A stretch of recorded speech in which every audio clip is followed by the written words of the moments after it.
I didn't. Okay. What were you thinking when you wrote that down? I wasn't quite sure I understood. I was more interested in the fact that he only mentions Darwin very briefly, like once. Right. And when you talk about animal evolution and like evolutionary theory, I feel like he's the cornerstone, but Ed absolutely did not go that direction in this book. I think he's the stepping stone. Okay. So you don't think he's central to like all... Well, I think neo-Darwinian theory is really important. But okay. There was a missing mechanism. We could talk about this later. Okay. No, that's fair. Yeah. A missing mechanism. I think I just wanted to bring up Darwin in some way because I was just shocked at how little he was like mentioned in this. But also, I don't know, I think sensory study maybe was a little like too far for him. Well, he was like, big arm good, little arm bad. And that's kind of like as far as he got. I mean, not really. I'm not a student of Darwin. I got you covered.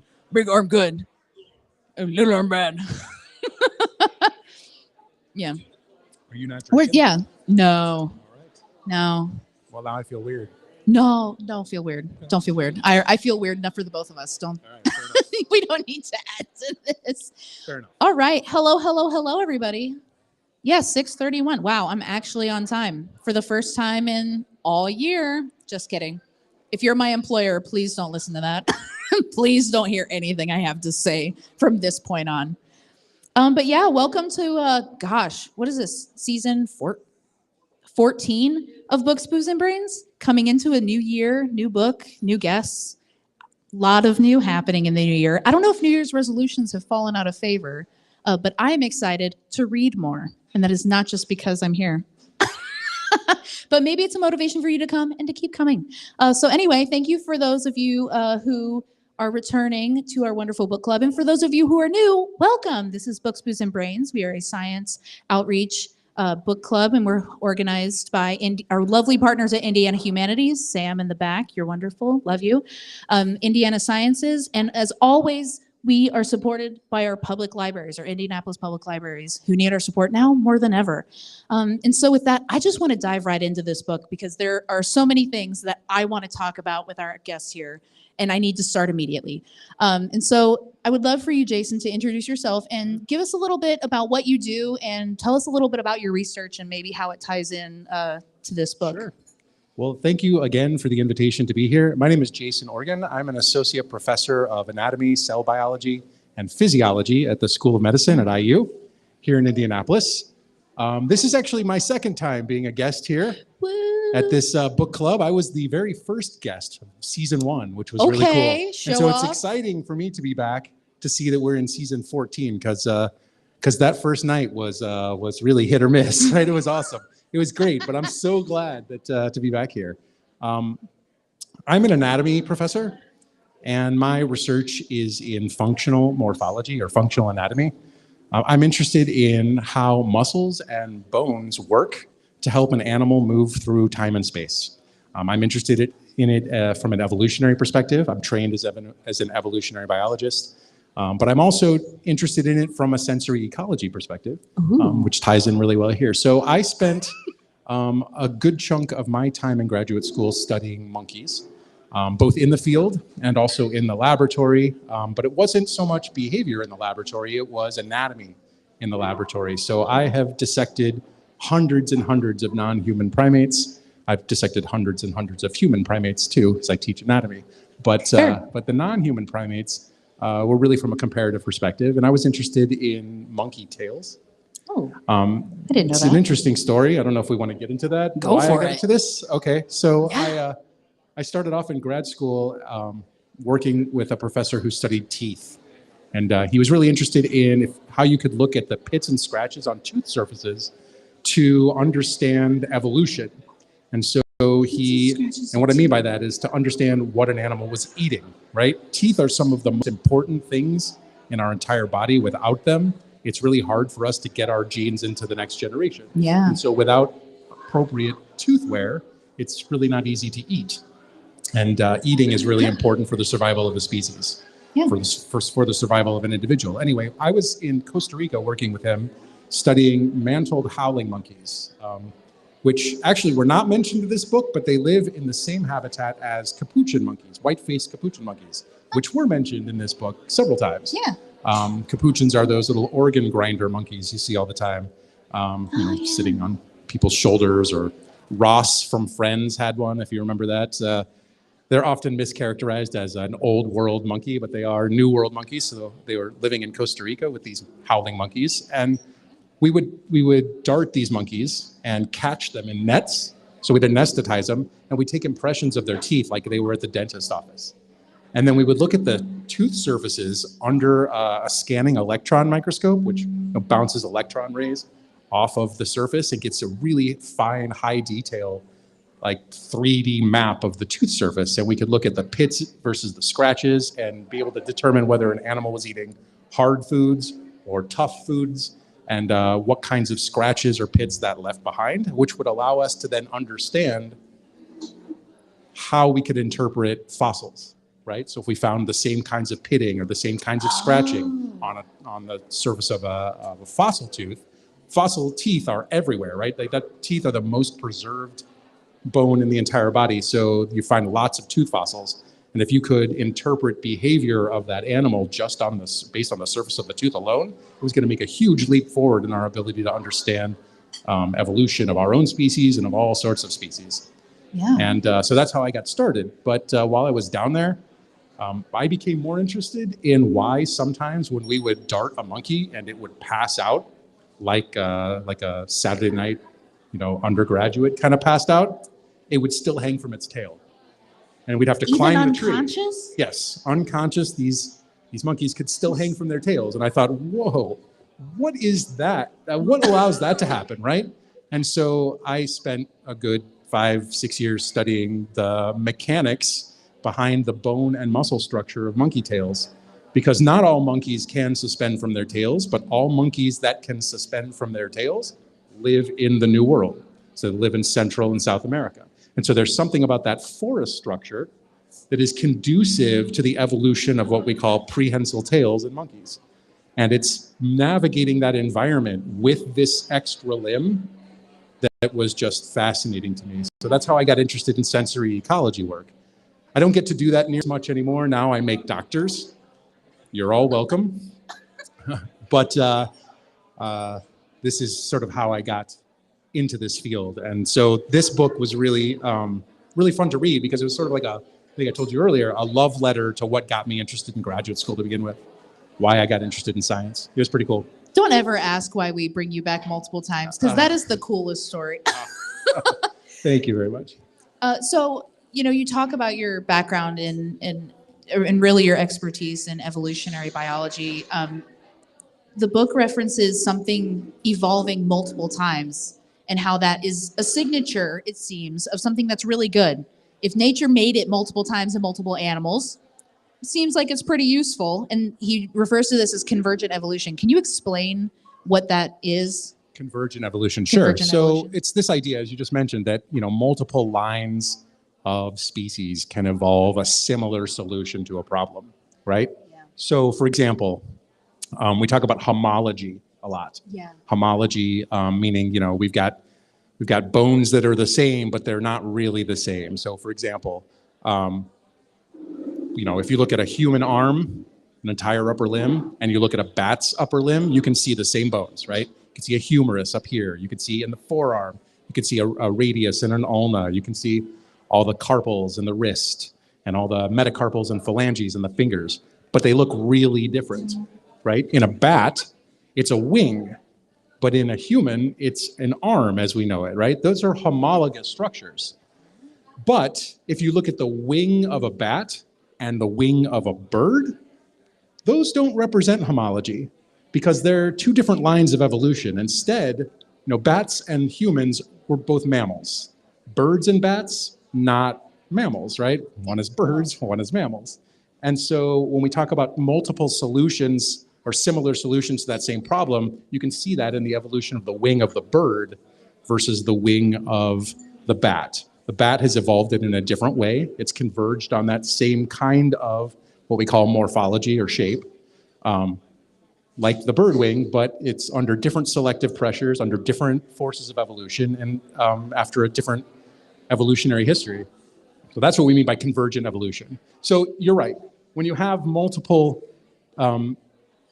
points of evolution of the same kind of structure, it does point to a good solution. So a really good example of that is back to the prehensile tails of monkeys. So prehensile tails in general in mammals have evolved at least 40 different times in 14 different genera. It's crazy. It's happened a lot. A lot of that has happened in the Central and South American rainforests.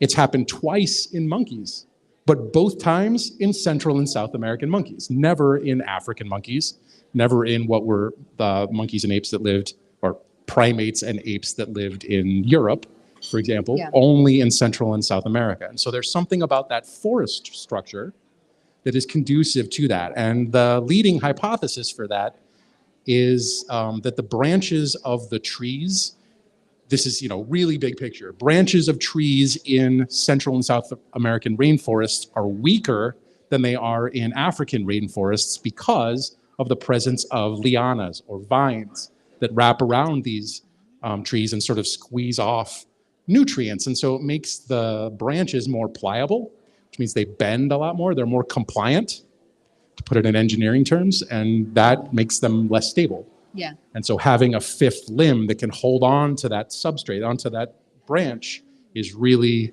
a useful solution to navigating in an environment that's not very stable. So it's a cool hypothesis. It's testable, but it's a very difficult hypothesis to test because evolution is a historical science in addition to being, an evolutionary or an experimental rather science. And so, it makes it a little bit more difficult. Now, there's that element of time in it that you don't have in other areas of research. Yeah, hard to be alive for 19 million years. It is. Not too many species can. So. That's fair.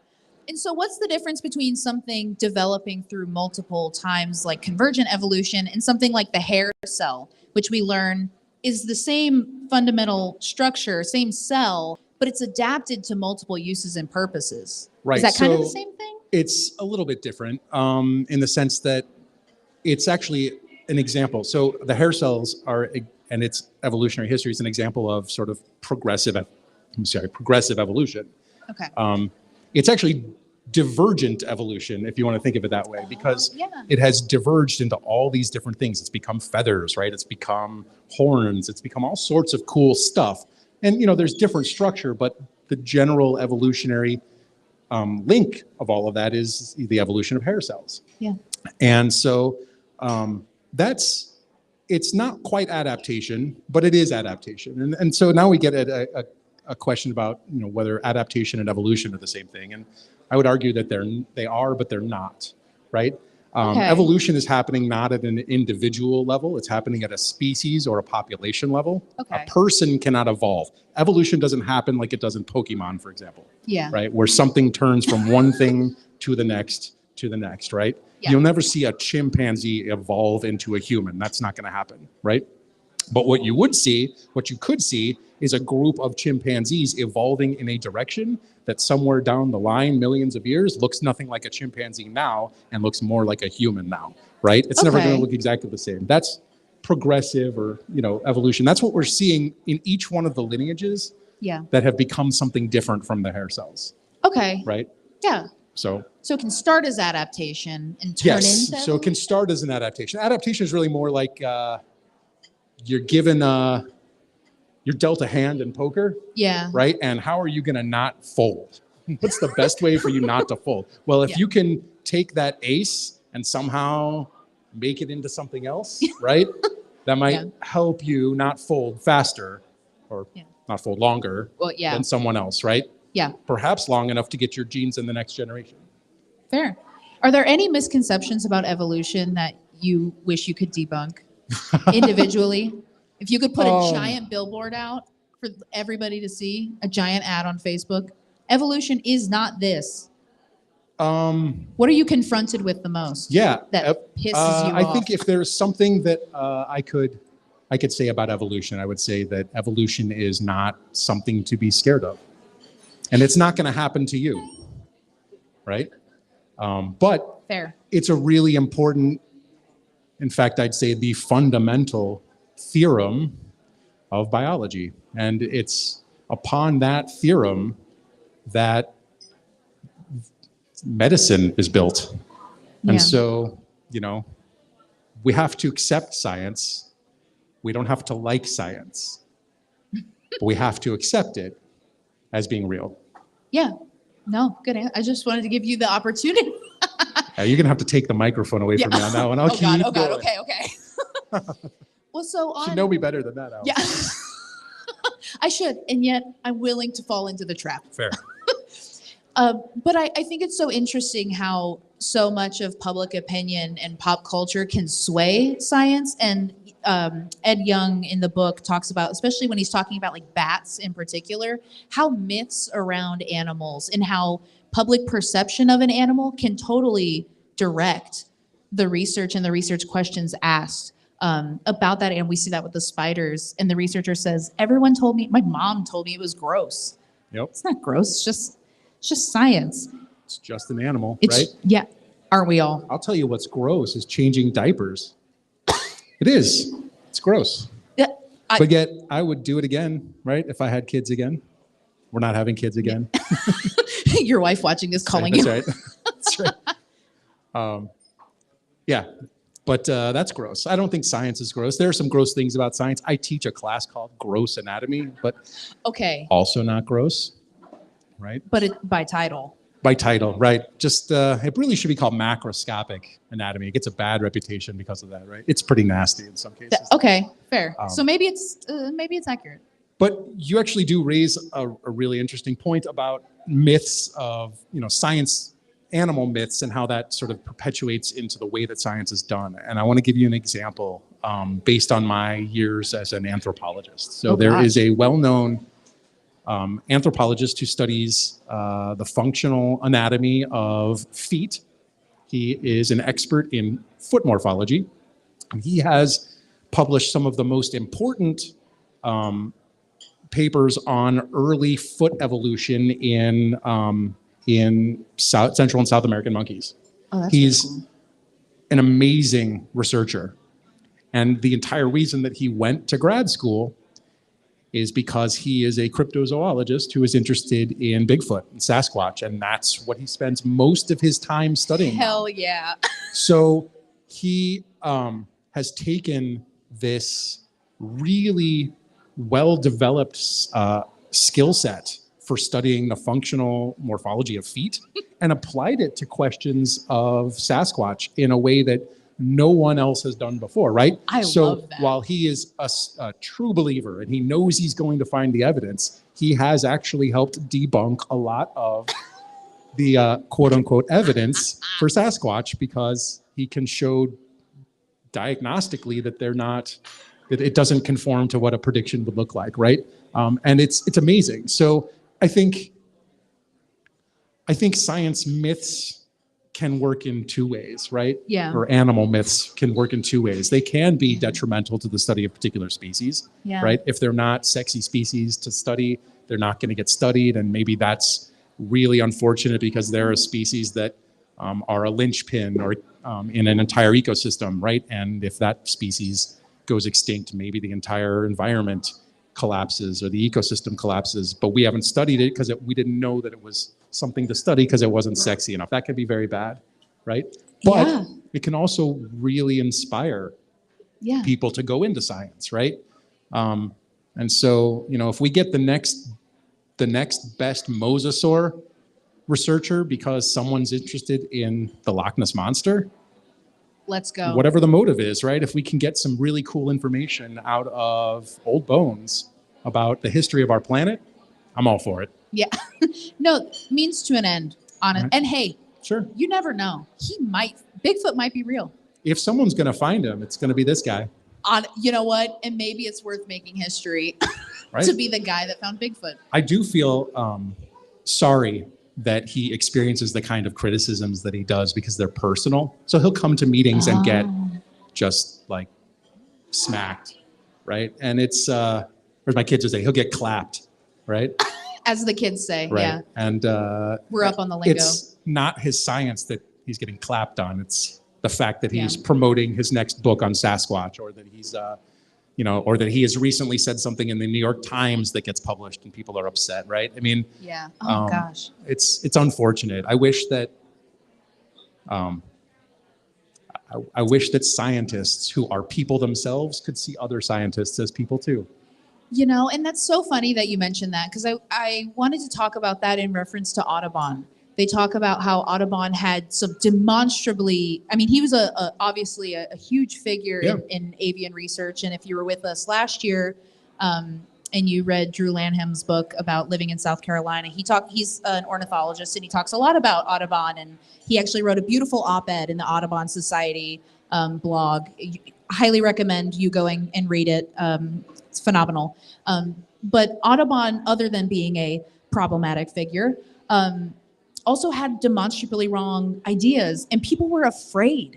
I mean, they were bringing the evidence forward, and people said, yeah, but your name's not Audubon, so why would I listen to you? And people were getting their very good and very rigorous science rejected from publications because it went against what a large leading figure in the field said. How pervasive is that in the scientific field, or maybe from your experience, and how do you combat that? So it's an interesting question. I don't know how pervasive it is, but I will say that when you hear about it, it's usually a big deal. And so why is it a big deal? Well, academia is a weird place. It is a weird place. I've been in it for a long time, and I can tell you it's strange. But more than that, it's in order to get promoted, one has to promote themselves in a way that you don't have to necessarily do in other lines of work. Sorry about that, Rufus. Oh, you did that on purpose. All right. He's like, I'm just going to buzz you out right now. You're going to regret what you're saying. We're just going to... No academics. That's right. So, you have to promote yourself in a way in order to get promoted. And when someone pushes back against an idea that you've staked your career on, the egos can be very toxic in that regard. And so you hear about examples of this. Audubon's a really good one, right? I mean, birds can smell. It's well known now. Right? But he staked his claims, that birds had no sense of smell based on his vulture experiments that turns out weren't even vultures, they were turkey vultures. And so, right, that's okay. I'm not an ornithologist, but I can probably tell the difference between a vulture and a turkey vulture.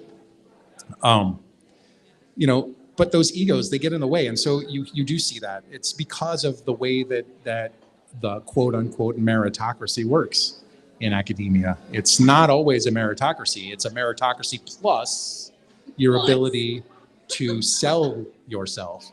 And so if you are doing work that is then overturned, even though that is what we all want from a big capital S science perspective, we want dogma to be overturned when better evidence is presented. And we all want that to happen, right? When it's our own work, we don't want that to happen, right?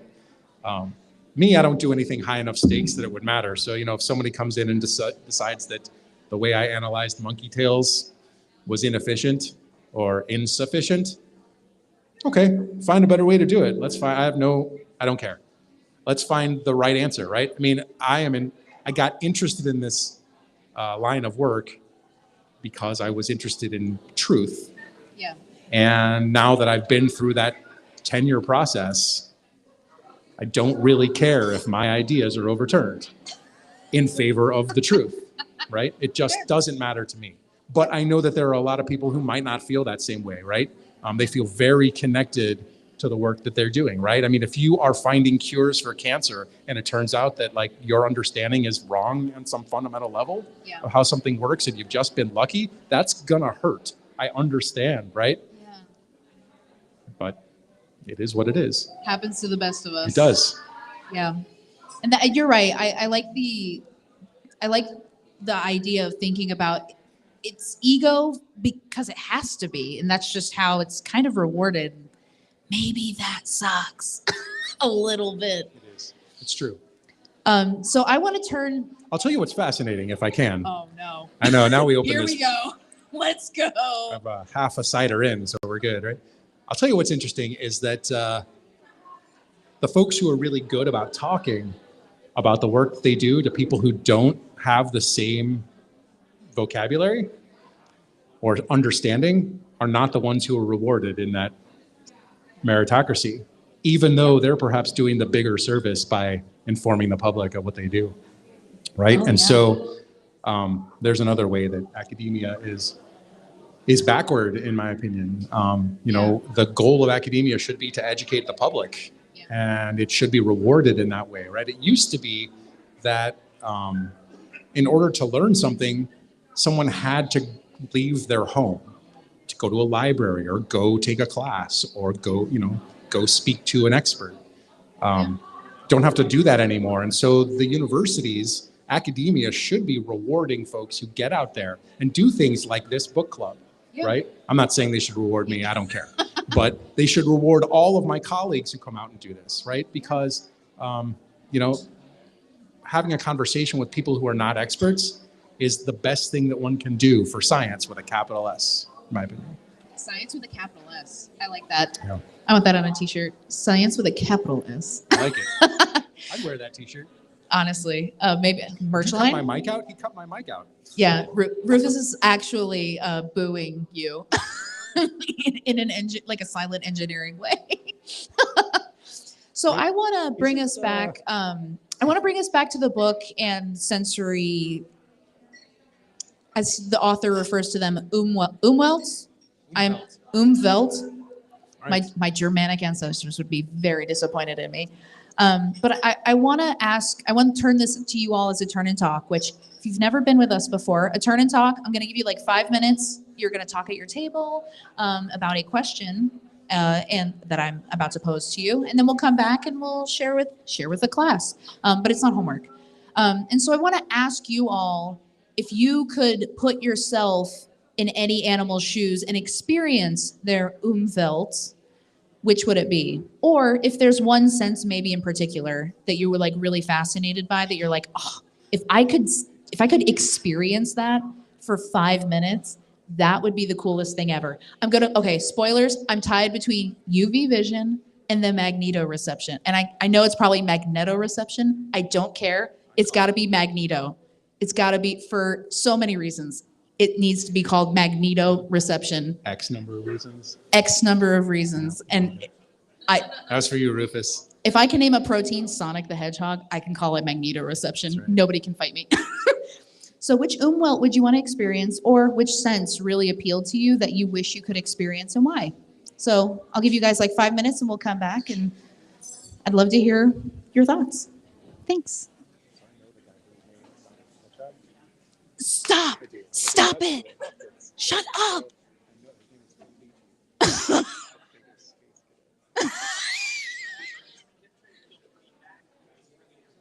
It's all good. It's all good. All good. All good. Do you have a sense you want to experience? These mics are off now, right? So we're going to keep going for the live stream. Sorry. I should I have just like wanted to make sure. explained that to you. I'm so sorry. No, I knew we were live streaming. I just didn't know if they could. The cameras didn't are wanna- off. Say what you want to say. No. No I just one's don't- listening. I just wanted to make sure that I wasn't interrupting their conversations. Blasting out there. Oh, yeah, no. What sense were you most interested by, maybe, What sense? in this book that they talk about? There were so many, seeing polarized for me, light. Yeah, for me it's vision, but I also really like sound. I think that hearing is amazing. To me, hearing and vocalizing evolved together, and so or That at makes least sense. In primates, they did, right? Apparently not in some birds, Which is interesting. right? So I find that to be interesting too. But it's the vision, right? The The vision, mantis yeah. shrimp is amazing. Who would have thought? There was a Radio Lab episode about mantis shrimp vision. Really? Yeah, many years ago. It was really fascinating. That's wild. I had never. When he said mantis shrimp, I went, oh boy, gonna be a shrimp. Nope. And then he's amazing. like, oh no, this is actually the coolest thing ever. Yep. Like, and also, why? I don't know. Do things just happen? Okay, Well, so- this was going to be one of my questions to you, but I really want to know, do things just sometimes happen for the sake of happening? Yes. Maybe no benefit, Just net neutral. all the time. Really? But does that go against this Darwinian idea of like, must be stronger to be better to adapt? No, see, Some that things- is not. Okay, that's the misconception. Yeah, that's the misconception. Okay, there we It's not go. a survival of the fittest. Yeah. I mean, he did use that term, but that's not what Darwinian theory is really about, Okay. right? It's about advantageous alleles, Mm, yeah. out competing and getting fixed in a population, Yeah. right? So we're talking about population genetics more than anything else, Yeah. right? But are there things that come up that aren't making that species fitter necessarily? Can it just be net yeah, neutral? so in order for evolution to occur, there has to be variation. So if there can be variation without affecting something, that is what evolution works on.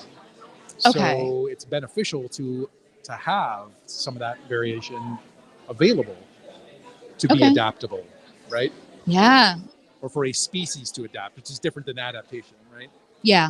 I mean, it is and it isn't, right? Yeah. As with everything. Right. Maybe it is. Maybe it isn't. That's fascinating. Yeah.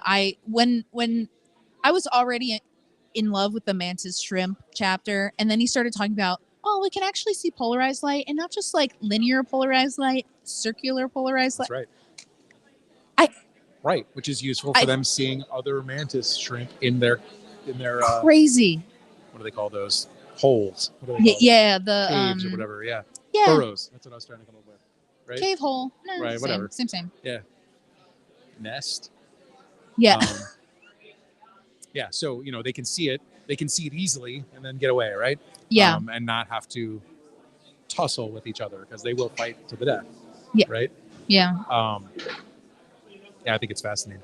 To me, what's most fascinating is the application of the mantis shrimp eye reverse engineering.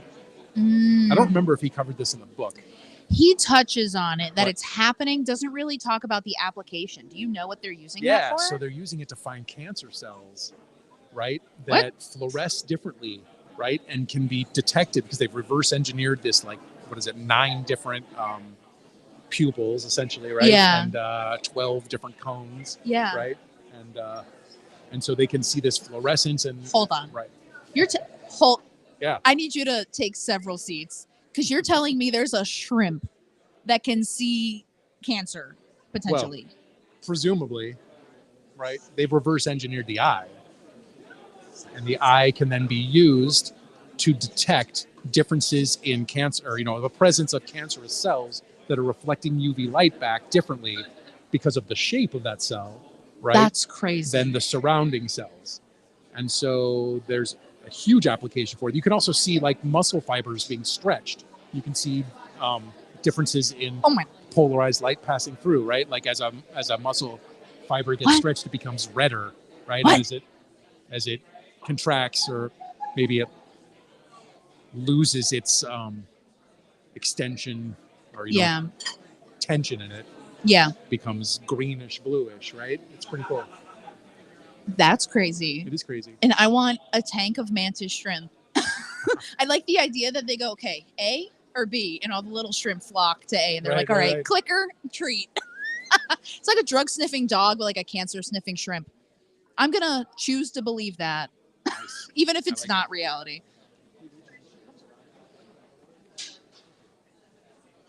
All right, I think we're gonna go ahead and come back. The maple bourbon. Okay, I'm getting 3 maple bourbons as a highly recommended. That in the chai, Sam says, is really good. If you're not here at Ash and Elm, where are you? Hold on. I need to say this to the live stream. If y'all have not been to Ash and Elm, hi live stream, you should drop by. Even if it's not for books and booze, you should come by, grab some good drinks, and really good food. My first time here. This is awesome. The endorsement of a lifetime for Right. Ash and Elm. For whatever that's worth. Okay, now we can come back to the to everybody. I had to chastise the live stream for not for not being here. I feel like a club promoter. I'm like, if you're not here, where you at? Boom, boom, boom. I like it. I like Yeah. it. You could do that. Book club in Indy, or is it a nightclub? Wouldn't know. Doesn't matter. The vibe's immaculate.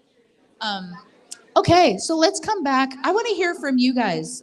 Reading through this book, we got to through the eyes of, I will say, decades of scientific research, we were able to kind of pseudo experience, if not experience, the Umwelt.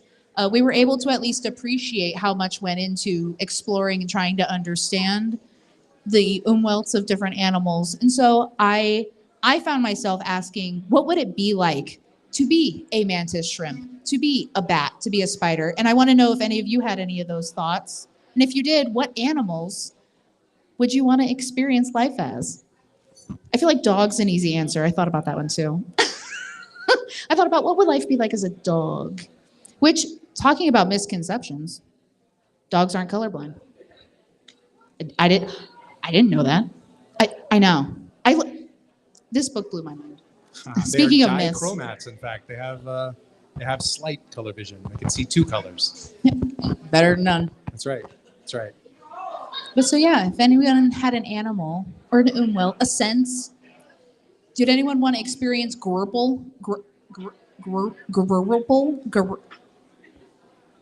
Yerple? Yerple and Grurple. And Yerple? Yep. I thought they were like Zelda. I was like, is this from like Zelda? I haven't finished Tears of the Kingdom. Don't tell me anything. It's all the different colors that Bowser comes into. Comes in. Oh no. It goes. The Super Mario theme. And that Sam? Or no? Oh yeah. Go for it. Here. Yeah, so we're talking about this. I think it would be cool to see the Grurple and Yerple and the other Dude. colors. Not the time, but just for a bit. Yeah, 5 minutes. And he talks about like the mystique of it's something we can't perceive. Yeah. Same. Yeah. The other cool thing we were talking about the part of lions, how they speculated to be lions who feel vibrations in their belly. Yes. Yeah. That's what I imagine my cat doing. Like, not that she's just like overweight and just like dragging her gut. Like, no, she's like sensing something. I hadn't even thought about the lion. That would be really cool. I think sonar also might kind of like slap. Yeah, the echolocation or that, or the dolphin, who provides the dolphin. Yeah. Well, and we learned about the human who taught himself how to echolocate. That is awesome. Yeah, no. Grurple, Yerple. You can tell when I read these in my head, I don't pronounce words correctly when I like read to myself when I'm reading these books. Does Ed Young have an interview about this book that I can listen to him pronounce these words? You can. Let's see the audiobook. On Audible. He's the narrator of the. Oh my! Did anybody of the listen to audiobook. the audiobook? How did he pronounce it? Grurple, Yerple. Okay, Grurple. Okay, I think Grurple is going to be. That's where I fail. Right Okay. there. That's Grurple. There you go. Yeah. Did anyone else have any umvelts they would like to share? Sam has a microphone for you to share with the class, and that's okay if not. I think the other one I'd like to try would be the magnetoreception, just because like a color I can like kind of understand the concept of seeing a different. Maybe I can't understand the concept of seeing a different array of color in a different spectrum of light, but seeing. I don't know if you're really seeing it because they said it was in the eye of the bird. Yeah. But you mentioned that you were really fascinated by vision. Yeah. For me, what blew my mind was the idea that we have trichromatic vision, right? So we have red, greens, and blues that we can differentiate, right? I can so say those. Right. So we have, our cones are 3 different lengths, right? Yeah. And that's amazing. So if you think of it as a triangle, right? And he described this in the book pretty well. The triangle, in each corner is a different color. So you've got red, you've got green, you've got blue, right? If you add one more color, it doesn't make it a square. It makes it a pyramid, right? So you've now got 4 colors on a base, and then each one of those sides is a triangle. So trichromatic vision represents just one side of a pyramid of someone who has just one more cone. Oh, wow. Right? And if you think about a mantis shrimp then having 12 different cones, the number of colors that they can see blows my mind, Yeah. right? That's crazy. And I'm a very visual person. I'm an anatomy professor, so anatomy is a very visual science. Yeah. Colors really, it's attractive to me, and I notice them, and I can't imagine how much I would be subjected to overstimulation if I was a mantis shrimp, I can't right? imagine. Yeah. Because I already see colors very vividly as it is, and yeah, it hurts my head to think about it. But that's what I would want. I would want that. Yeah. Right? Yeah. I thought I about spent that. a lot of years in college trying to get that. Yeah. Not quite. Oh gosh, I thought about that too with the sound and thinking about hearing like larger ranges of sound. Although we hear a pretty decent range, like humans Yes. do, but just yeah, the overstimulating I think is the way to put that. I don't. Do animals experience that? Is it ever too much and they just go nope? I mean, if my cats certainly ignore me, so Okay, now that might be different. right. That might be a different mechanism. My kids ignore me, so I imagine that's got to be what's tying it all together. You know what? That's fair and valid. Yeah. And so I want to, we kind of briefly talked about in our turn and talk, I guess, with the live stream, we talked about misconceptions around Darwinian theory and this idea of survival of the fittest and natural selection.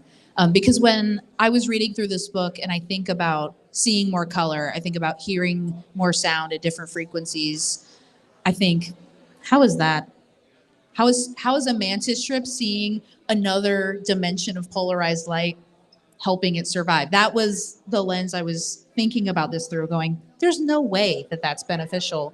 But we were talking in our turn and talk, one, about the misconceptions about Darwinian theory, and two, maybe things evolve that don't make you stronger or don't make you fitter for survival. And I would love for you to talk a little bit more about that. Sure. So I think that with regard to the mantis shrimp, there probably is an evolutionary sort of Darwinian explanation for why there was so much gene duplication that allowed for multiple copies of these opsin genes to be present, right? Which can then be,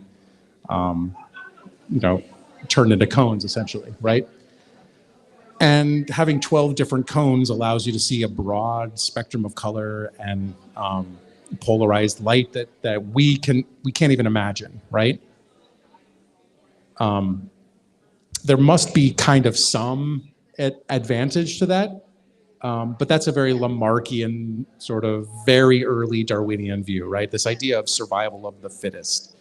And while Darwin did use that terminology, when we're talking about evolution, we're not talking about survival of an individual.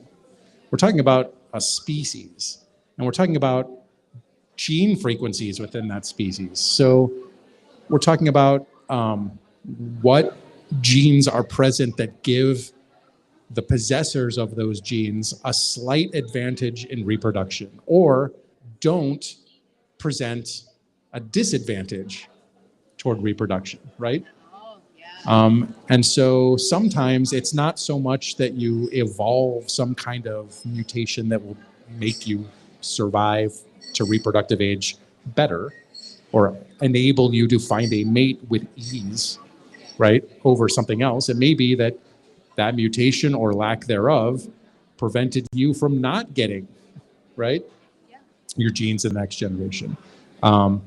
And so, it's this variation that is created by mutations and by the ability for there to be some kind of, difference across the population that evolution works on, right? So this variation is required in order for evolution to work, to happen, for selection to work. And so sometimes these mutations in gene frequencies or changes in gene frequencies offer no benefit whatsoever, right? But they're just there and available for evolution to work on. Evolution's a weird thing, right? Because I like to think of it in terms of car models, right? If you look at a 1969 Ford Mustang and you look at 2024 Ford Mustang, they don't look anything alike. But if you look at all of the year models in between, you can see how we got from one to the next, right? Evolution doesn't work by broad scale change like that very often. It can through like bottleneck events and things like that that restrict the variation in a population and make it so that one particular gene must get fixed at a higher rate in a population. But instead it works by tinkering on last year's model, right? Like if you've designed an ABS braking system that's really efficient, you're not going to spend a lot of time evolving a new way to do that. You're going to spend time maintaining it, right? And you'll tinker with something else. And so I guess my biggest pet peeve when it comes to this, misconceptions about evolution is that one, it's working on a person, right? Which we know it doesn't work on an individual. It works at the population or species level. But two, that it's really about survival of the fittest. What does fit mean? Well, it doesn't mean strongest. It just means the ability to get your offspring's genes in the next generation. So I am not considered reproductively fit until my children have children. So it's in my best interest to make sure that my children survive to reproductive age, right? That's, so, humans have evolved a way to cope with that, right? This is called the grandmothering hypothesis, actually. And it's this idea that that grandmothers stop ovulating at a particular point in their life so they can start putting more energy not at reproducing themselves, but instead at helping their offspring's offspring survive to reproductive age. It's an interesting hypothesis. It's not really testable, but it certainly makes a lot of sense if you think about it, from an evolutionary perspective. And so it's interesting that that's how humans have evolved, right? But not all animals have done that. Think of locusts, for example, right? They reproduce in a way we call that masting, where they just super saturate the environment with these large, generations of offspring that just overwhelm an environment. So much they overwhelm the environment so much that the predators who normally eat them can't take care of all of them, right? They can't clean them all out. Give them too much of their prey and they'll just stop eating some of the prey and those will make it to the next generation, right? It's effective. Different way of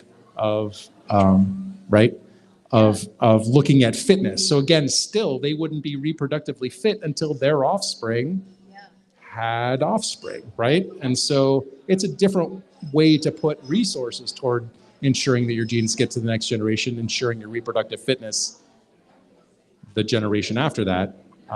But Darwin wasn't thinking of that. When he was thinking of survival of the fittest, he was really thinking of that same generation.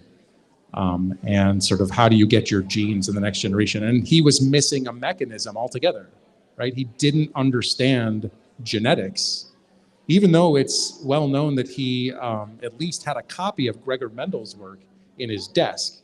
Whether he read that or not is interesting. Gregor Mendel did all the famous pea experiments, right, to sort of map out heredity. And they were fundamental experiments, and they're really well done. He had a copy of it. Darwin did. But whether he read it or not is not clear. I mean, how many papers have you printed out on your desk? Listen, I have a stack. I have a stack of papers I've printed out and not read as well. Yeah. I have a stack of papers probably from grad school I never got through. I don't want to talk about it. There's a binder in my PI's office. I could point it out right now. I'm blindfolded. I could go and grab it. Yep. So we've talked about, this idea of evolution, and, we've gone through, survival of the fittest and kind of what the central message is. But what's something that the author talks about that I really hadn't considered until he brought it up was the importance of communication and almost sister senses. Having, you have vocalization, but you need a sense to be able to perceive the world around you. And he talks about how one of the most important forms of perceiving the world around you is being able to communicate. And so you can talk to whatever aspect of that I think you feel maybe not most important, but you feel you could speak on the best, on not only the importance of communication, but how communication is tied into evolution.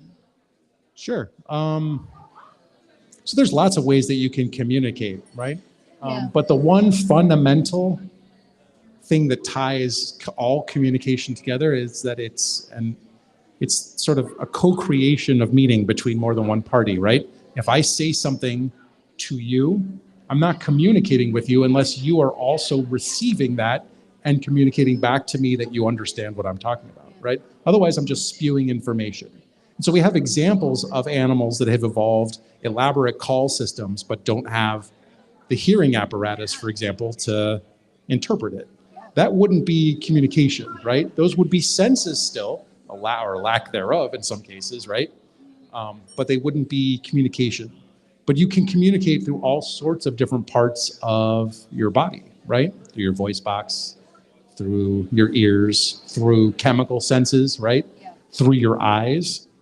Humans especially, right? Humans have white scleras on our eyes, right? The white part of our eye around our iris. Most primates don't have that. Most primates have black sclera. We have white sclera, which means that when I'm looking at someone out in the audience, I can tell whether they're looking at me or not, right?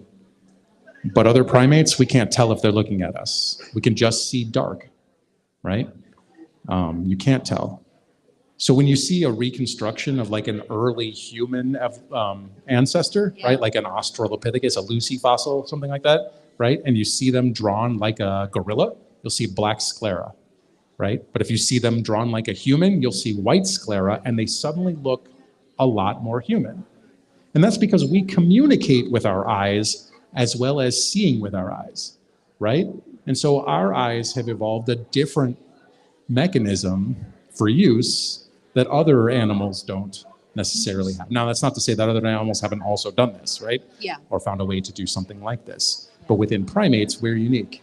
And it's interesting. So I think communication can happen through lots of senses. Yeah. But the one that humans are most familiar with is verbal, even though most communication between humans is nonverbal, right?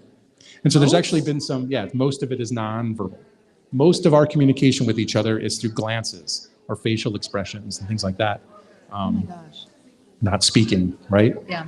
And I think that's fascinating. So Yeah. it's actually, there's some decent research, actually some very good research that shows that sexual selection may have played a role in our ability to use facial expressions. Thank you so much, Rachel. I'll trade you. Verbal communication. That's right. That was that was like, it was like a heat-seeking, Yeah. right, sense An that I had example there. of infrared. That's right. It was infrared. That's what that was. I don't even remember what I was saying because now I've got this new cider in front of me. Yeah. Vision. Oh, Vision good. Auditory good. right. Talking to each other. Most of our helpful. communication is nonverbal, and there's actually some good studies that have shown that sexual selection has influenced our ability to make facial expressions. So our ability to communicate nonverbally with our facial features, right, was perhaps selected upon in a social sense, not in any sort of behavioral or your non-behavioral sense, right? Any sort of anatomical sense, which is fascinating. Yeah. Right. And I had this question reading through the book, and I'm not sure if the author kind of touches on it. Is there a correlation or a connection between having more acute or more advanced senses, or maybe even having multiple senses? Like we have touch, we have taste, we have, vision, we have, hearing. Is there a correlation between that and intelligence in an animal? No, I don't believe there is. Okay. I think, Maybe another misconception. yeah, I think, we have our suite of senses and the ranges within which they operate. Yeah. Right? But that doesn't necessarily say that other animals can't also have those same features. Yeah. For example, dogs dogs have facial musculature that have similar types of fast and slow twitch fibers in their facial muscles like we do, right? And the hypothesis is actually that they've evolved that outside of what wolves can do in order to communicate with us non-verbally, right? Aw, Which is a really cool hypothesis, right? that's so sweet. My cats just give me the same blank stare, Glaring. right? That same blank stare, and I know that Yeah. they're going to be eating me if I would have happened to die right there, right? Yep, toes first. Eat my face. That's right.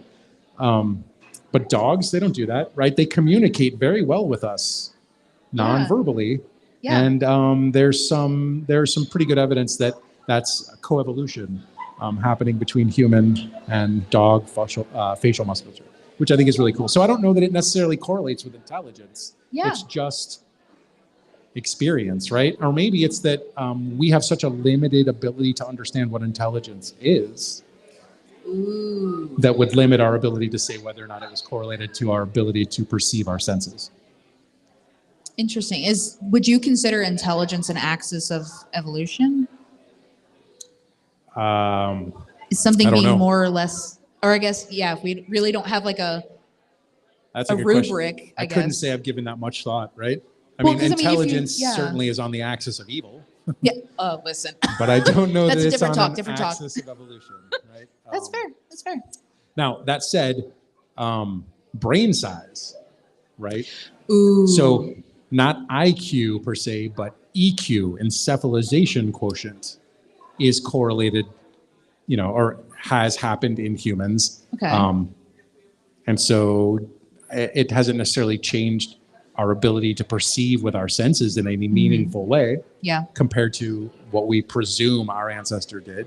But it's certainly on that axis of evolution. Yeah. EQ is. Yeah. What that means, I don't know. That is for the researchers to find Right. out. And that's for Ed Young's next book. Right. But, if I were to have, for example, a prehensile tail, I would have that'd a be part awesome. of my brain would be awesome. If I was going to have one appendage, that would be it for sure. Oh. Because then I could hold 2 ciders or 3 ciders at a time. Honestly, the most useful adaptation. Yeah. How do we make that happen? Or I could hold 2 ciders and also onto my chair right, Let's at the go. same time. Part of the brain that innervates or sends the nerves to innervate the muscles of the tail is enhanced in New World monkeys that have prehensile tails compared to non. So, Interesting. if I were to have that new way of perceiving the world, Yeah. right, then perhaps that would have some effect on my encephalization quotient. Yeah.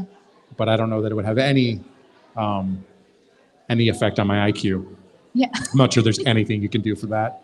I wasn't At sure. this I was point- just curious, really. Yeah. I That's a mean, good question.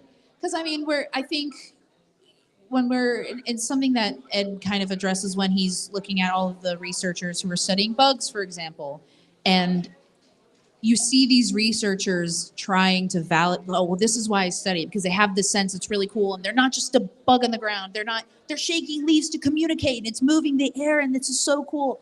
And I think you and me, I up until reading this book, would have just looked at it and been like, oh, it's a bug. Whatever. It's definitely not as intelligent. It's definitely not all these things. After reading this book, I feel like have an appreciation for the animals and the world around me, which I feel like I say every time I read one of these nature-oriented books. I go, isn't the world so great and awesome and cool? But I want to turn this out for our last turn and talk to you all, because one of the things that we're kind of continually faced with through this book is the fact that our only way to understand all of these umwelts and all of these different senses and the abilities of these animals ultimately is animal research. And very divisive topic. I love, why not go there? But I'm curious what your thoughts were on the animal research and how it was discussed in this book, because we talk about animal research so much in the context of, well, it's saving human lives, ergo, it's good. But here we're studying senses, we're studying how animals behave, and how we're studying why animals do the things they do. And obviously, research is conducted at a high level with a lot of approvals. There's a lot of people don't just go out and start grab and, I mean, I guess maybe you can if you really want to, but in an academic setting, there's a lot of review and thought that goes into this. And so I'm curious what your thoughts were reading through some of these experiments and examples and how that made you think about, well, what got us here? Was this justified? I mean, there's a whole chapter on pain. I mean, you're literally, the whole point of that research is to put animals in pain and painful situations and see what happens. And so I'm curious what your thoughts, maybe your thoughts changed on animal research. Maybe you think it's dependent on the level of animal, maybe grasshoppers don't need the same level of protection as a dog or an octopus because they're considered higher order. It had me asking myself a lot of questions. And so I wanted to hear from you all. So I'm going to give you like 5 minutes and then we can come back and talk about it. And if not, we can go straight into our Q&A with our guests. So I'll give you all 5 minutes and I'd love to hear your thoughts. Thanks. You're good. I had to talk about animal research. I had to. There's no I problem had with to that. because it's a theme throughout this book, and I've only dealt with it in the context of medical research, and it seems Sure. a little easier to justify when you go, well, I'm curing a disease. I'm hoping to understand a disease to cure it. I'm helping people. Wouldn't you want a drug that was tested in some other living creature before getting put into you? Hey, maybe this will work. Maybe it'll kill you. I don't know. Let's go. At least I didn't kill a get it. mouse. So, I mean, in that sense, easily justifiable, unless you're Elon Musk with Neuralink, and God knows what's going to happen to that poor person who just Right. got that implanted. But Um, I'm curious your thoughts on animal research and maybe even in this setting, in a non-medical settings. so I'm a firm believer in science for discovery's sake. Yeah. And understanding the world around us using the scientific method is our best way of leaving this place in a better state than it's in now. So I don't have a problem with animal studies that are not medical in nature. Yeah. As a rule, there are some that I sure I would be less comfortable with than others. But the important thing to understand is that it is harder to get a study approved on animals than it is on people by several fold. Yeah. Wild. And that's because people can consent yeah. to something, but an animal can't, right? And of course, this is true only of vertebrate animals. Yeah. And this gets to your other question or your other point, which is, does the level of animal matter? That's a different question. But the regulations only apply to vertebrates. They don't apply to invertebrates. Oh, yeah. So you don't have to have, for example, an approved protocol to do bug studies, to do insect studies. But if you want to use fish, or you want to use frogs, or you want to use mice, or you want to use monkeys, right? Yeah. You have to have an approved protocol. And the important part of that is that it's not just approved by an institution's scientists. There's a member of the public on that review committee as well. And if it doesn't pass muster with the public, right, or the representative of the public, it's not going to happen, Yeah. right? And so I don't have a problem with science for discovery's sake, and I don't have a problem with animal studies for non-medical purposes. Yeah. Especially given in the example of the mantis shrimp, right? Oh my gosh. Understanding Yeah. how the eye of a mantis shrimp is constructed by reverse engineering it has allowed some scientists to apply it in a new way. For example, to detect cancer cells Which is using polarized awesome. light, right? Yeah. In a live endoscopy or whatever it may be, Yeah. right? That wouldn't have happened without research on mantis shrimp senses that were not in a medical context. Yeah. Right? 100%. You don't know what you don't know. That's right. And so, the scientific method is our single best tool to understand the natural world. Yeah. And if we can't use it, we can't provide natural world based, evidence based solutions Yeah. that will hold up. Yeah. So That's how I feel about it. what did you think about the author's comment on, and to your comment, regulations really only apply, well, not really, only apply to vertebrate animals. Do you think there should be guidelines and regulations for invertebrates? I don't know the answer to that. Okay. I don't know the answer off the top of my head, but I also don't know that I would know the answer if I had data either. The data That's I would fair. be interested in, though, are the pain data, right? What kind of sense of pain do these animal species have? Yeah. What do we know about it, right? The answer is probably very little. We know very Yeah. little about it, right? But I would want to know that information before I could make a decision based on that. Yeah. But for now, you know, my understanding is that they don't experience pain in the same way, Okay. to our understanding, Yeah. which I am sure is incredibly limited. Yeah. Fair. In the same way that vertebrates do. And so therefore vertebrates have a special designation, right? Yeah. No, that's fair.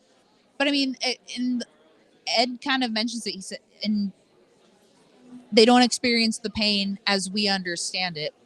Could it be is uncomfortable or unsavory? Maybe the same feeling. Is that something to be conscious of? Right. I just found myself asking that question as I was reading through this book. So I never thought, oh yeah, you're doing research on a bat. You really, I mean, that's a vertebrate animal. But even, some of the insect studies, I hadn't even thought about the fact it didn't click to me until I got to the bats and some of the vertebrate animals, and they were talking about their approvals and, the review. And I was like, oh yeah, somebody has to check that off. Yeah. So, we had to have IACUC approval to do our work with monkeys in Costa Rica. We had to have permission of the government. We had to have all sorts of permissions, right? I mean, we were working in a nature preserve, so there are lots of things, lots of regulations to meet. Yeah. And they're important ones to meet, right? I mean, it's important that we have them. Yeah. I don't think it doesn't go on, it doesn't go undocumented, right? Yeah. Oh yeah. And I don't think any scientist or researcher is like, I don't know, maybe there's like somebody who enjoys inflicting pain on animals, but I think for the most part, people, in my experience, have good intentions. They don't want the experience to be painful. Agreed with you. I agree with you. Obviously outliers, but I don't think that's the majority. Right. I think we've all heard stories, but I don't think that's the majority. And so I think maybe looking through that lens of like, people are good and like don't want to hurt animals. It's the kind of lens I like to look through. Me too. Something you said really blew my mind. And so I want to ask you a question. Oh no. Can I do that? Yeah, you can do whatever you want. So you said that while you were reading this, right, you never really thought about animals this way. No. Right? This is what got me interested in science, the natural world. Yeah. Where did you come to science from? You're going to hate this. No, I'm not going to hate it. I just want to know. No, you're going to hate this. All right. Sitting on the couch with my grandmother, coming home from school and watching Bill Nye the Science Guy and going, I want to be him. Yeah, I don't know why I hate that at all. And that. I used to sit because my parents worked from home always. They owned their own company, and so we always had a computer in the house. And when they stopped working, it was okay. You can go on the computer, do your homework. I would go on Wikipedia and I would look up systems of the body. I'd go to the Wikipedia page and I'd click through all the different systems and I'd click on all the pages for I'd pick one for the day and I'd go circulatory system. Okay, there's the heart, there's veins, there's this, and then I'd go, ooh, lymphatic system. I'm 7 years old and I'm That's like, awesome. I'm learning the word lymphatic, and like, it was like that, sitting on Wikipedia and like just clicking through Wikipedia pages and then watching Bill Nye being like, I want to be Bill Nye the Science Girl, and I want to be Bill Nye. I want to do that because that's awesome. And I then don't hate that at all. I love that. But I'll tell you what's interesting to me is that this must be a generational thing, right? Because maybe. I mean, I also grew up with a computer in my house. I also grew up with an encyclopedia in my house. So I read a lot. But like you said, you grew up and you would read Wikipedia every day. Wikipedia didn't exist when I was a kid, but I spent a lot of time outside. Right. Yeah. And I'm just wondering if, the I didn't. generational change, right? I'm also pale and grew up in Florida. So Right. I get it. I understand. Also melanoma. Right. Understood. But I just wonder if because my kids are the same way. Like they learn a lot of stuff by reading it online. Yeah. Right? And they learn incredible stuff. I mean, they read a lot of books too, but Yeah. they spend less time outside than I ever did when I was a kid. Oh, Even yeah. though my kids spend a reasonable amount of time outside, right? Yeah. It's not like we have to ask them to go touch grass once a month, right? Yeah. Because they don't do it. Fair. Honestly, Right. fair. And I love that too in this book. You saw a few of the researchers opening up to Ed and having that moment. I'm so glad you asked me about this because this is why I do what I do. Yeah. This is why I fell in love with this one moment 30 years ago keeps me going. Yeah. I love reading that, and I love hearing that about other scientists and getting to hear, like, why are you so passionate about what you do? That moment is so awesome. No, dude. I totally get it. I grew up with a I wanna- microscope in my house too, because my dad's a Let's go. microbiologist by training, right? Oh, that's awesome. And so, actually I used the microscope that was in my house for my dissertation. It's in my office now. See, No, I take that back. It's That's- at my house now. It was in my office though. Now it's in my basement. Yeah. Um, like all good things. that's right. But At your house, I don't want to know what's in the basement. that's There's right. probably a lot not of. anymore. Ugh. No, all that stuff's in my office except my Oh, microscope okay, okay. now. But so we would look at pond water and slides and things. You know what I mean? Yeah. I got one for my nephew, so and he loves going outside and picking Yeah. at that stuff. So I have Very been good. dubbed the cool aunt Of course. because I get him all the cool stuff, bugs and If you're amber. giving, He's like, yeah, if you're supplying microscopes, you're the cool microscopes and bugs. Yeah, Yeah. my sister-in-law loves me. Okay, so I think we're gonna come back. Here, and with our last couple minutes, I want to ask if you had any thoughts or comments on animal research. And I mean, both of us have been involved in animal research, and I think Dr. Organ has a lot of really interesting and nuanced takes on, not just because I'm used to it in the medical sense, but you have a lot of experience outside of the medical sphere, which is what this book covers. And I just wanted to hear from you all, because animal research is something that if you're not involved, it can seem kind of wild. I mean, really wild. And if you don't have any thoughts on animal research, feel free to ask Jason a question. Grill Jason. Or not, just kidding. Be nice, be gentle.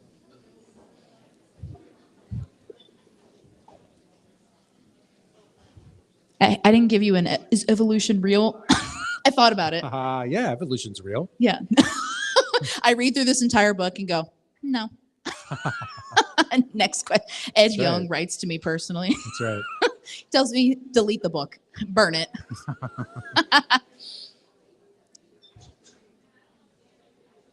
Like I said, open to a Q&A. Sure. Ask. This is an AMA. Ask Jason. Ask my Jason anything. Yeah, right, sure. You can ask me anything. But maybe I should talk about my nuanced view on animal research. Animal What do you research. think? Yeah. So I've done animal research both in the context of this book, right, in the field in Costa Rica, and also in the biomedical sphere, right, in my laboratory at IU, although less at IU now and more at the University of North Texas, where my colleague is, who now has the mouse Oh, colony. yeah. We study a disease called brittle bone disease, or osteogenesis imperfecta. We're interested in what makes the bones of mice that have this disease more brittle or more breakable than other animals' bones, and how that translates to what happens in people. And we're interested in growth and development of the craniofacial skeleton, the skull, because individuals with osteogenesis imperfecta, or we call it OI, are born with a malocclusion where they have a severe underbite. So their lower jaw sticks out underneath their upper jaw. And we are trying to understand how we can correct that non-pharmacologically. Yeah. And so, we've been working on that for the last several years. And that obviously has to use animals, right? So we have a specific genetic colony of mice that we use. And it's easy to understand why you need vertebrate species to study that kind of a disease, right? It's not as easy to understand why you might need to do experiments on animals to understand senses, for example. Yeah. But I'm a firm believer in science for discovery's sake. And that's because, as I've said before, the scientific method is our single greatest tool for understanding the natural world. And if we're going to find solutions to the natural world and the problems that are present in it, We need to use the best tool we have, and that is the scientific method. And so, for example, discovery science, science for just discovery's sake, can lead to all sorts of things, right?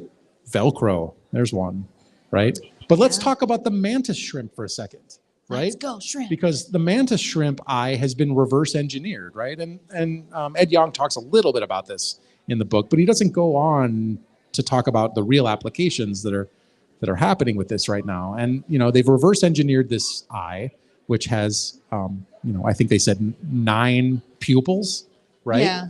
And 12 cones, and an ability, because of those 9 pupils and 12 cones, to pick up polarized light in a way that we never could, right? Bonkers. We know this just based on vision science research, discovery for discovery's sake. But they're using this reverse engineered mantis shrimp eye in several studies to try to understand whether or not they can use an endoscope or a colonoscope to see cancerous cells that are reflecting polarized light differently than non-cancerous cells in the colon and the upper GI system, right? It will eventually, could potentially lead to saving human lives, but it's not funded by the National Institutes of Health that has a mandate to study human health. Yeah. It's funded by work from the National Science Foundation, or perhaps even the Department of Defense. I don't even want to know what nefarious motive might be there, right? I don't know who's funding it, but I don't know. again, discovery for discovery's sake is how we're going to find solutions that are going to work in this world. And so, in order to do the kind of work that would lead to that, you still have to have a protocol approved. And so what's important to understand is that it is easier to get a study approved to do on people, even if it means that you're going to hurt them, than it is to get it approved to do on an animal. And that's because an animal can't say no, right? And so you have to get it approved at a much higher level than you would need to do for humans. And maybe even more important than that is that it's not review by scientists alone. It's review including a member of the community, the public. Yeah. If it doesn't pass muster with the public, it's not going to happen, right? There has to be a good reason for the research to happen and a reasonable outcome to be expected that would allow a study to happen, especially if it's going to involve sacrifice of an animal at the end of it, right? Yeah. But a lot of the studies on things like mantis shrimp, or in my case, monkeys, where we had to have approvals to do the work in the Costa Rican rainforest, not just from our institution, but also from the government of Costa Rica, right? Those protocols are important, and they don't always involve sacrifice of an animal, but they still undergo that same rigor. Yeah. So when I was a grad student, I was studying in an anatomy department that was comprised mostly of paleontologists. Mm-hmm. And one of the paleontologists is one of the world foremost paleontologists on hadrosaurs, which are like horse-like dinosaurs. They're really weird, like horse-faced dinosaurs. Duck-billed. They even have duck bills, right? And he wanted to study some lizard behavior, right? So he got an iguana for the lab, and he put in a protocol to observe the iguana. And he was not allowed to keep this iguana because they couldn't understand why he didn't want to kill it. He said, I just want to understand how it's climbing. I just want to watch it. Well, right, but what are you going to do when the experiment's over? The experiment won't be over. Yeah. Right? He was denied. That's wild. Right? Yeah, because yeah. again, they couldn't figure out exactly what he was going to be doing with it. And it seemed weird to them that he wasn't going to be doing kind of experiment, right? And so when there was less information available than they wanted, Yeah. they just didn't approve it, right? Fair. Yeah. That happens all the time. Yeah. Not just for silly things like, I want to observe an iguana climbing, right? I want to watch an iguana. Right. Yeah. And go for it, Sam. Yeah.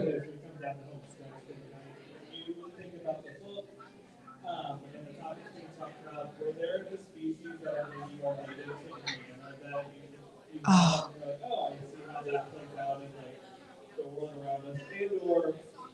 there species that people are researching right now that might affect health issues more pertinent to folks that live in Minneapolis?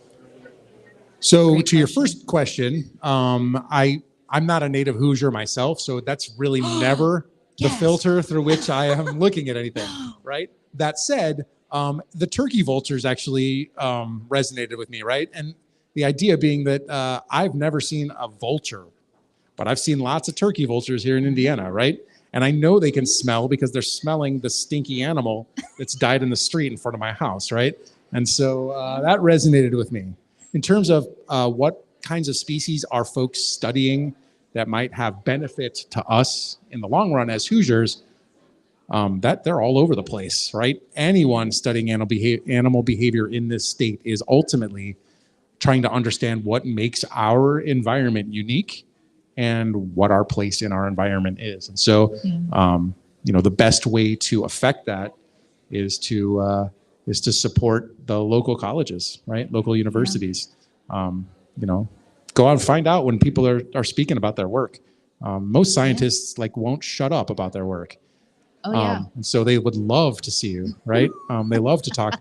And if you ask them why they got interested in it, they won't shut up, No. right? Because the only thing a scientist likes talking about more than their science is themselves, right? And so please do that, right? Because that's Oh, the best yeah. way to learn how the work that's happening in this state, and in part funded by your taxpayer dollars, whether that's federal dollars or whether that's Yep. state dollars, right? Is Yep. to talk to the people who are getting those grants, Yep. and find out what it is that they're doing. Yeah. And it's usually really It's a cool. great question, though. Yeah, Great that was a question. really great question, Sam. Thank you. And I think that's a great way to round out this book. And I mean, there are so many other things that we could have talked about and didn't talk. I didn't even ask you about the fact that whales were land animals. Oh yeah, I that's a cool di- thing. Oh my God. Because I had to put the book down. I was mad I didn't know. And I said to myself, I'm going to ask Jason this. And I didn't. So after this, I'm asking you about that. You know, my favorite part of that story is that the name of the first, I think, or one of the best known species of whales that moved back into water is called Ambulocetus, right? I just think that's a great name. We're done. It tells you everything you need to know, right? The other point I was going to make, we got to stop naming stuff. Turtellini. Come on. Turtellini. Someone stop us. The Right. scientists have got to be stopped. We need They can't stop movement. until something is named after Jerry Garcia. I'm just putting it out there. Oh Scientists, do your thing. Yeah, if you got anything from this book, that's what it is. Don't let us name stuff. That's right. I mean, if anything is going to be named after Jerry Garcia, it's probably the array of colors that the mantis shrimp eye can see.